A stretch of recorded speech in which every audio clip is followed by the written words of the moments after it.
Hey everybody, and welcome to this lesson in your A+ Core 21202 preparation.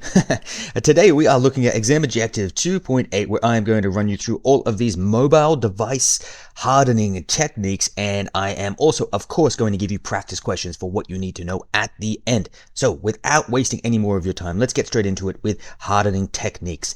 What is a hardening technique? It's basically just something that you do that makes your system stronger and less vulnerable to attacks by reducing any potential entry points that malicious actors or attackers or hackers could use to gain access. So just like the last exam objective where we looked at workstations, this is the exact same thing, but for mobile devices. So the first thing we can do, quite similar to workstations, is device encryption, making sure that the data on your device is encrypted, all right, without having the correct key, without having what you need to access that encryption. You're not able to access that data, which basically means if someone steals your phone, they're not actually going to be able to access the data on that device because it is going to be encrypted. So if it gets lost or stolen, this is going to act as a safeguard. Screen lock. Guys, we know what a screen lock is. If you have a phone, you have a screen lock. This is not rocket science. This is just making sure that your phone requires you to enter either your facial recognition, a PIN code, a fingerprint, a pattern of some sort, or swipe in order to gain access. Now, of course, some of these methods are more secure than others. For example, a swipe is the least secure, offers virtually no security. Anyone can swipe their thumb across a screen.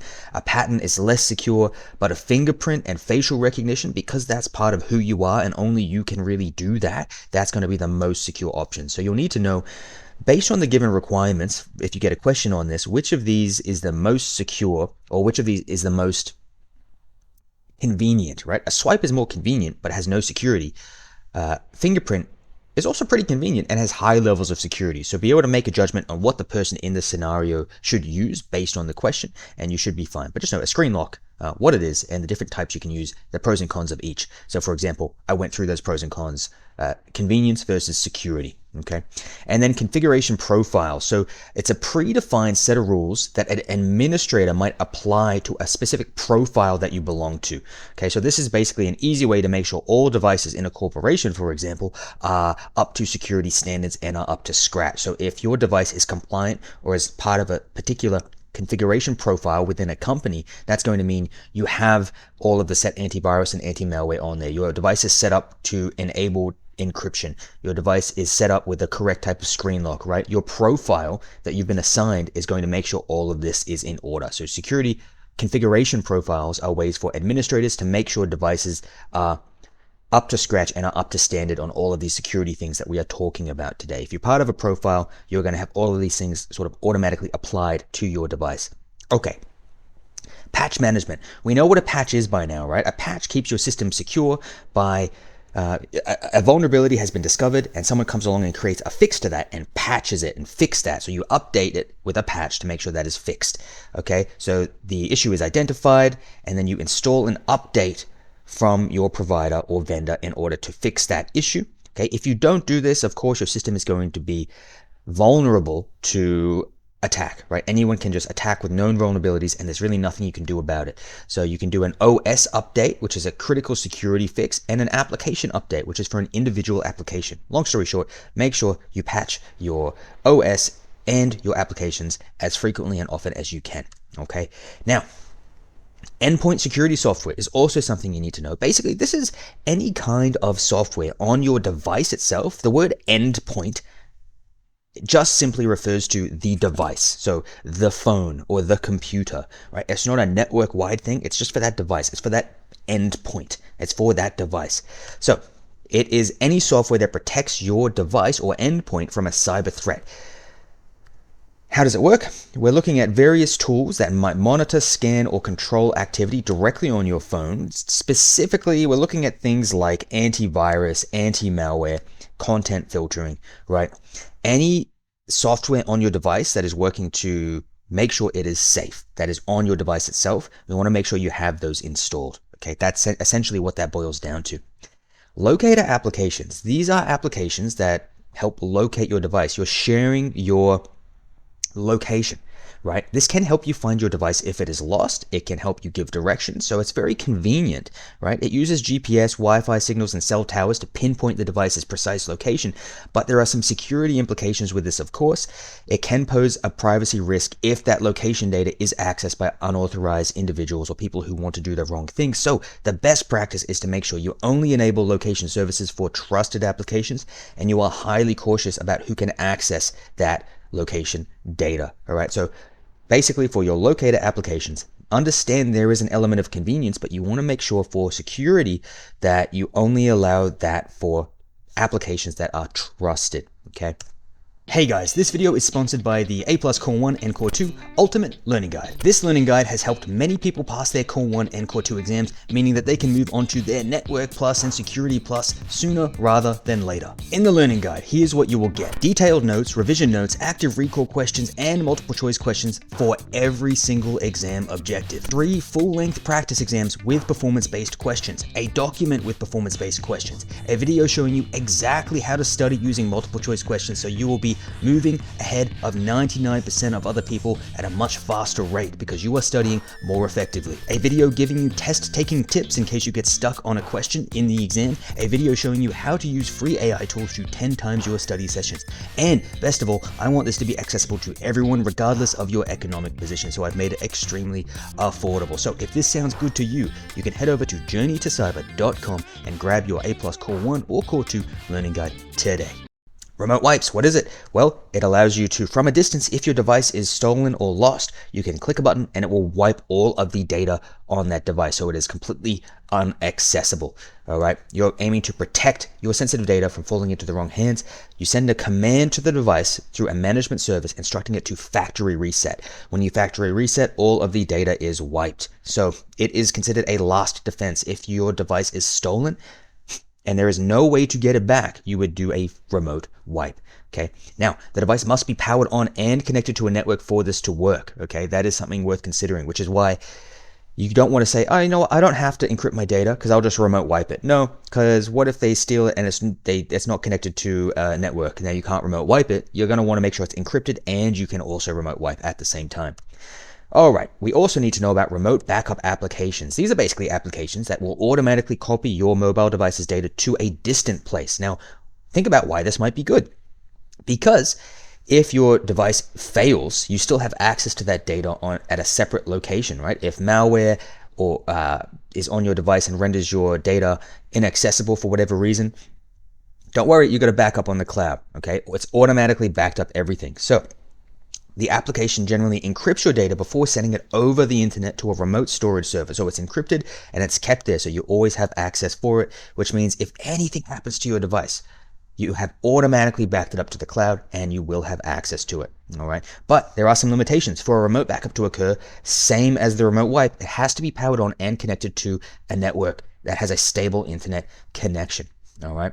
Now, another thing that isn't rocket science, guys, failed login restrictions. If people try to log in a certain amount of times, they get locked out. They can no longer attempt because they're probably not who they say they are. This is a good thing to have activated because that means people can't just brute force attack until they gain entry.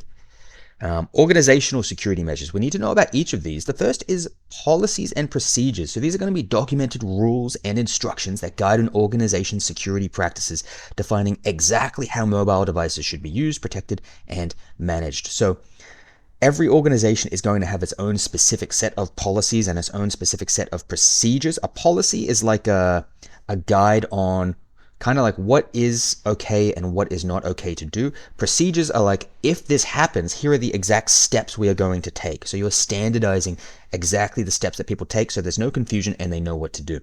Mobile device management, we should know what that is by now. This is how your organization can manage and monitor the devices that its employees have, and make sure they are all working in line with the company expectations. They can be monitored and secured, making sure that you can't install any dangerous applications, etc. We've gone over MDM so many times. I'm not going to go into too much depth on it here.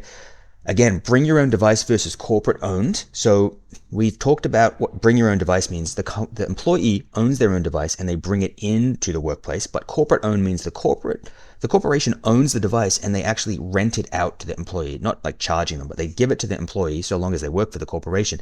And the distinction here is bring your own device is generally aiming to balance employee convenience with data security, because that device doesn't belong to the corporation. So the corporation has to allow for that level of privacy and leave that user's personal data alone.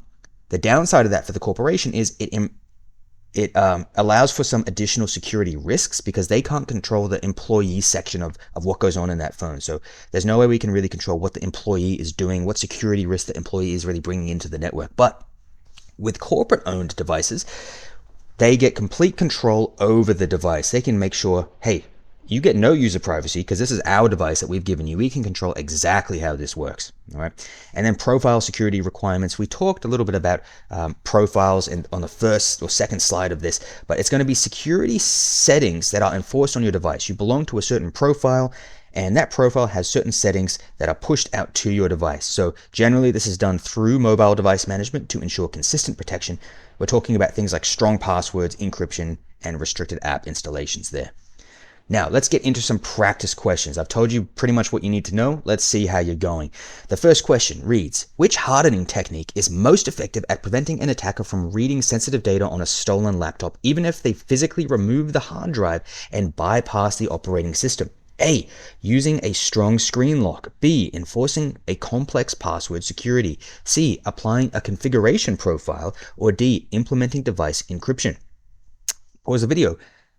Your answer is coming in 3. Please pause it if you need more time. 2, I'm sure you've got this one though. 1, and it is going to be D, implementing device encryption. If someone physically steals your hard drive or your device, the only real guaranteed method to secure that data, make sure they can't access it, is device encryption. Everything else is bypassable. They can get past a screen lock. They can access the hard drive directly. Strong password.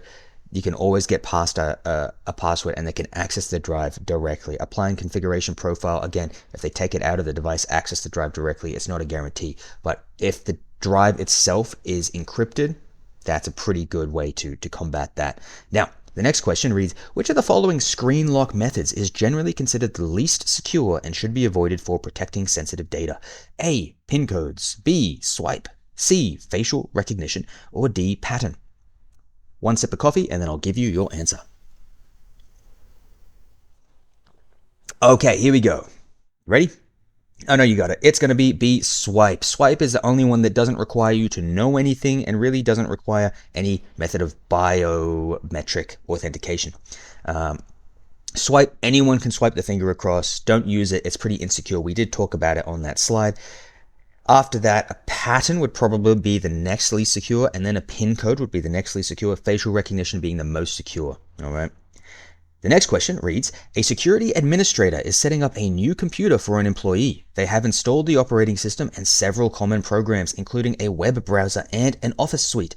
What is the most critical next step in the patch management process? Should they A, disable all unused services and accounts, B, applying any available operating system and application updates, C, installing a password manager for the user, or D, implementing full disk encryption? Again, I'm going to take a sip of coffee and then I'm going to give you your answer. Please pause the video if you need more time to think about this.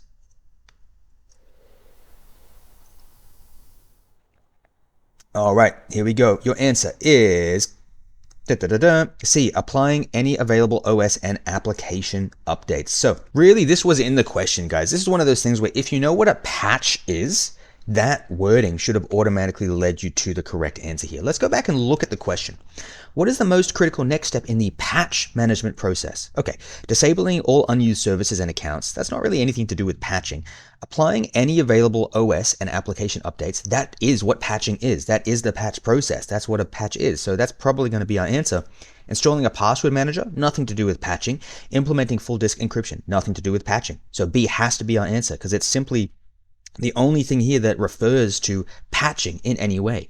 So just read the question carefully and know what the terms mean, and you should have been all right for this one.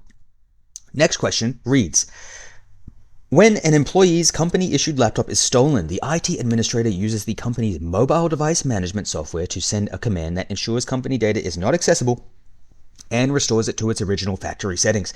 What is this security feature called, and what is its primary purpose? Is it A, remote wipe to prevent sensitive data from being accessed by unauthorized individuals? B, device encryption to protect data on the hard drive even after it is physically removed? C, full disk encryption to restore the device to a clean state for a new user? Or D, locator application to track the device's location and help law enforcement recover it? Your answer coming in 3, 2, 1. Boom. It is frozen. There we go. It is a remote wipe. So yes, when you're restoring your device to factory settings from a distance, you're doing a remote wipe. This means that all that data is no longer on that system and it is unaccessible. It's considered a last-ditch resort. Okay. Now, guys, if you have enjoyed this, all of this information is actually from my learning guide, which you can find over at journeytocyber.com. You've got everything you need to pass your A+ 1202 exam. It helped this person pass their test today, and additionally, you can actually have a look at what all these people are saying. Pause and have a read if you want, but this person over here said that they passed and they're moving on to their Network Plus. They got almost full marks.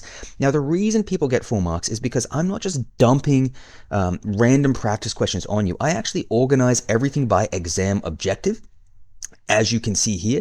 So not only is it exam objective 1, 2, 3, 4, but within that, you've got exam objective 1.1, 1.2, and then you can click on the little arrow and go to the individual dot points. Now, for every exam objective, you get your detailed notes, okay? So you're getting detailed notes, everything you need to know. You're getting active recall questions, like open-ended questions, and you're getting multiple choice questions, just like you've seen in this video, but like way more. This is just a little sample, all right? And on top of that, you get 3 full-length practice exams, and you also get instructional videos on how to study, so you actually know how to study. I'm not just throwing things at you and hoping. I'm walking you through the process, and I give you some test-taking tips as well. So if that sounds good, you can head over to journeytocyber.com and grab yours today. Otherwise, guys, hey, this is a free video series. I'm going to keep doing this for the whole course, and I will see you in the next video. Bye, guys.